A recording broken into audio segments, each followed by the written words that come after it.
देख रहे हैं सिटी इंडिया न्यूज़ चैनल हक की आवाज़। इमसाल सफ़र हज पर जाने वाले आज़मीन हज के लिए ज़िला महबूब नगर मुस्तक़र के शालीमार फंक्शन हॉल में आज बतारीख 14 में बरोज़ इतवार सुबह 10 बजे तक शाम 4 बजे तक कॉस्मिक ग्रुप की जानिब से ज़िला महबूब नगर सोसाइटी की निगरानी में एक तरबियती प्रोग्राम मुनक़्क़िद किया गया। इस तरबियती प्रोग्राम की निज़ामत हाफिज़ अकरम अब्बास ने की, जबकि मुफ्ती हाफिज़ सैयद कासिम अली ज़ाहिदी अशाती खतीब मस्जिद उस्मानिया किंग कोठी नाजिम तालीमात और शेखुल हदीस मदरसा गुलशन फातिमा लिल बनात हैदराबाद ने अपने खुसूसी खिताब में आज़मीन हज को हज की फजीलत और अहमियत, हज उम्रा की अदायगी का मुकम्मल मसनून तरीक़ेकार के मुताल्लिक़ ज़रूरी हिदायत पर रोशनी डाली। इस मौके पर आज़मीन हज ने मसाइल हज पर सवालात भी किए, जिसका मौलाना ने तफसीली जवाबात भी दिए। इस मौके पर आज़मीन हज की कसीर तादाद ने शिरकत की और इस मौके पर कॉस्मिक ग्रुप की जानिब से तमाम आज़मीन हज की गुलपोशी करते हुए तोहफे में अहराम, हज गाइड और तस्बीह पेश की गई। अल-हज्जु अशहुरुम मालूमात, 5 अय्याम में सबसे पहला दिन है 8 ज़िलहज्जा। 8 ज़िलहज्जा को हम मक्कतुल मुकर्रमा अपनी होटल से एहराम बांध के 2 रकात पढ़ के हज की नीयत करते हुए, या अल्लाह मैं ये एहराम बांधती हूँ या पहनती हूँ या बांधता हूँ पहनता हूँ, हज के इरादे से आप मेरे लिए आसानी पैदा फरमाइए और कबूल फरमाइए। इस नीयत के साथ एहराम बांध कर हम निकलेंगे। सबसे पहले ज़ोहर की नमाज से पहले, ज़वाल से पहले मीना पहुँच जाएंगे। मीना में पहुँचने के बाद हमें 5 नमाज इस दिन पढ़ना है, कोई और काम नहीं करना है। सिर्फ 5 नमाज़ें पढ़ना है, कोई और काम नहीं है। मीना में 5 नमाज़ें पढ़ना है। पहले ये होता था कि मीना में अरकान हज को सिखाने के लिए जमा किया जाता था, जैसे मैंने आपको बताया। अरकान हज तो आप यहाँ से सीख कर जाएंगे, तो 5 नमाज़ें पढ़ना है। कौन सी? ज़ोहर से हज आपका शुरू हो रहा है। 8 ज़िलहज्जा ज़ोहर, असर, मगरिब, इशा और फिर 9 तारीख़ की फ़जर। ये 5 नमाज़ें 8 तारीख़ को हमने पढ़ लिया। अब फ़जर की नमाज के पढ़ने के बाद हम चल रहे हैं अरफ़ात की तरफ। अल्लाह के रसूल ने फरमाया अल-हज्जु अल-अरफ़ा, हज का दूसरा दिन है अरफ़े का। यहाँ पर भी दुआ करना है और नमाज़ें पढ़ना है। कौन सी नमाज़ें पढ़ेंगे? सिर्फ 2 नमाज़ें यहाँ पर पढ़ेंगे, ज़ोहर और असर। इसको कहा जाएगा जमा बैन सलातैन, जमा तक़दीम। ज़ोहर और असर एक साथ पढ़ेंगे। जैसा कि आपको बताया गया कि मस्जिद निमरा जाने के बजाय, दूर भी होता है और मुश्किल भी होती है, उसके बजाय अपने ही खैमे में वक्त के साथ पढ़ लें। ज़ोहर की नमाज के वक्त ज़ोहर की नमाज 4 रकात, असर की नमाज के वक्त असर की नमाज 4 रकात हम पढ़ लें। 2 रकात हमने नमाज पढ़ ली। अब पूरा वक्त ये तक़दीम इसीलिए हुई कि हम सिर्फ़ और सिर्फ दुआ करेंगे इसमें। ज़ोहर की नमाज और असर की नमाज हमने पढ़ लिया ज़वाल के बाद पहुँचते ही, तो अब हम यहाँ से मगरिब तक यानी गुरूब आफ्ताब तक सिर्फ़ और सिर्फ दुआ करेंगे। सबसे मोहतम शान अमल अरफ़ात का है दुआ। रोएंगे, गिड़गिड़ाएंगे और खूब दुआएं करेंगे सारी दुनिया के लिए, उम्मत मुस्लिमा के लिए। गुरूब आफ्ताब हो गया 9वीं तारीख़ का अरफ़े का दिन। गुरूब आफ्ताब के बाद अब हम यहाँ से चल रहे हैं मुज़दलिफ़ा की तरफ। फ़ौरन अपने साजो सामान को लेकर, जो भी हमने साथ ज़्यादा नहीं लिया, यहाँ से अब हम मुज़दलिफ़ा की तरफ जा रहे हैं। मुज़दलिफ़ा जाने के बाद रास्ते में हम मगरिब नहीं पढ़ेंगे क्योंकि गुरूब आफ्ताब हो गया। मुज़दलिफ़ा पहुँचने के बाद पहला काम तहारत और पाकी सफाई वज़ू वग़ैरह करने के बाद नमाज़ पढ़ेंगे हम मगरिब की, फिर उसके बाद इशा की।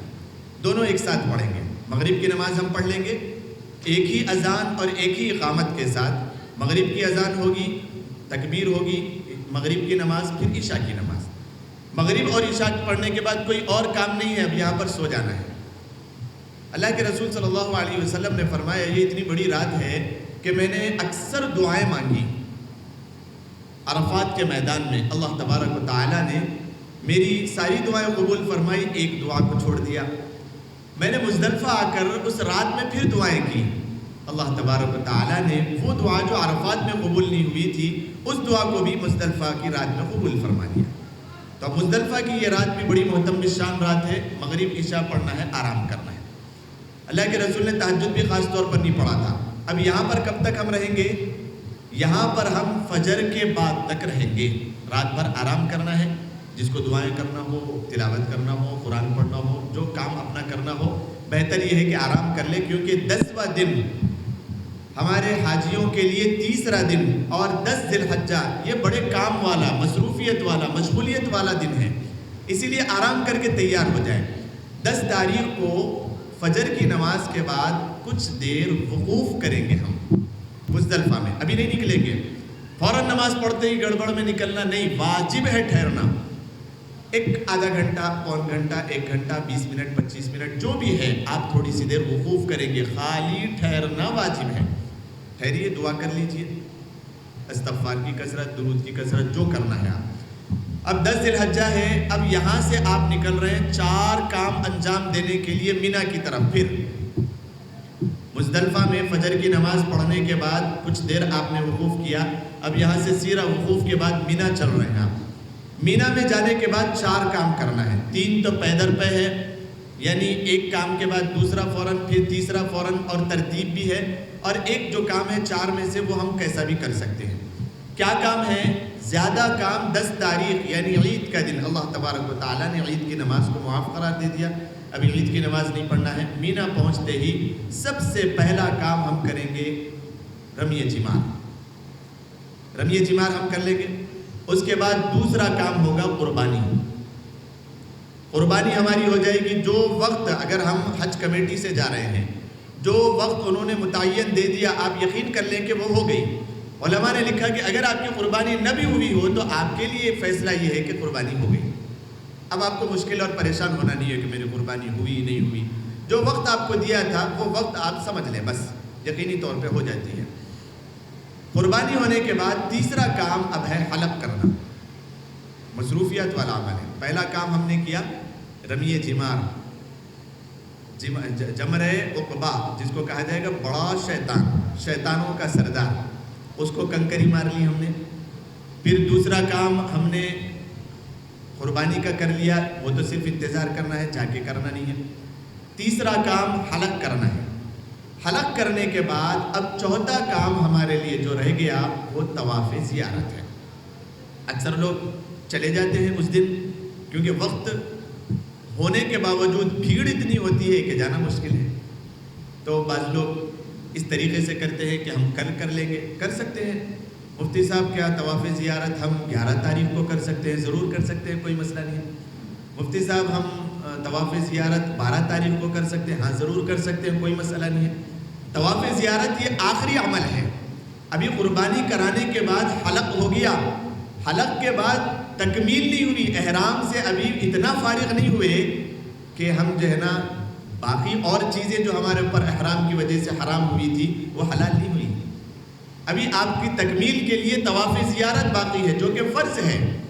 طواف زیارت آپ 10 تاریخ کو کر لیں, شام میں جا کر لیں, کیونکہ اب کام اور کچھ نہیں رہا.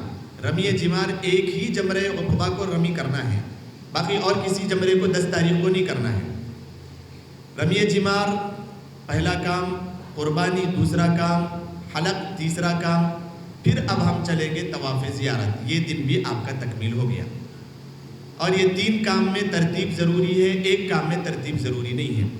3 کام پھر ایک مرتبہ میں آپ کو سنا رہا ہوں. 10ویں تاریخ کا 3 کام ہمارے لیے ترتیب ضروری ہے. پہلا کام رمی جمار, تو رمی جمار ہی کرنا ہے, کچھ اور نہیں کر سکتے. پہلے حلق کر لیں گے, چلو وقت ہے تخلا کر لو, نہیں. پہلے رمی جمار, ترتیب واجب ہے.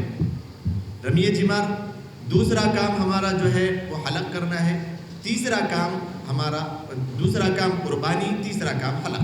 اس طریقے سے یہ 3 کام کی ترتیب کے بعد اب ہم طواف زیارت, آپ کی 10ویں تاریخ بھی مکمل ہو گئی, 8 بھی مکمل, 9 مکمل, 10 مکمل. اب ہے 11 تاریخ. 1 2 3 تینوں شیطانوں کو پیدر پہ آپ کنکریاں مار لیجئے. 12 تاریخ تینوں شیطانوں کو آپ کنکریاں مار لیجئے, آپ کا حج مکمل ہو گیا. 10 تاریخ کو آپ ذہن میں رکھیں, 8ویں تاریخ کو 5 نمازیں پڑھنا ہے, کوئی اور کام نہیں. 9ویں تاریخ کو عمرے عرفات میں ٹھہرنا ہے, دعائیں کرنا ہے, 2 رکعت پڑھنا ہے, کوئی اور کام نہیں. وہاں سے مزدلفہ چلے جائیں گے, قیام ہی کرنا ہے, آرام کرنا ہے دعا کے ساتھ, کوئی اور کام نہیں. پھر کام ہمارا 10ویں تاریخ کا ہے اصل. یہ 3 کام پیدر پہ. پھر ہم چلے جائیں گے طواف زیارت, پھر واپس آئیں گے مینا. 11 تاریخ کو تینوں جمرات کو ہمیں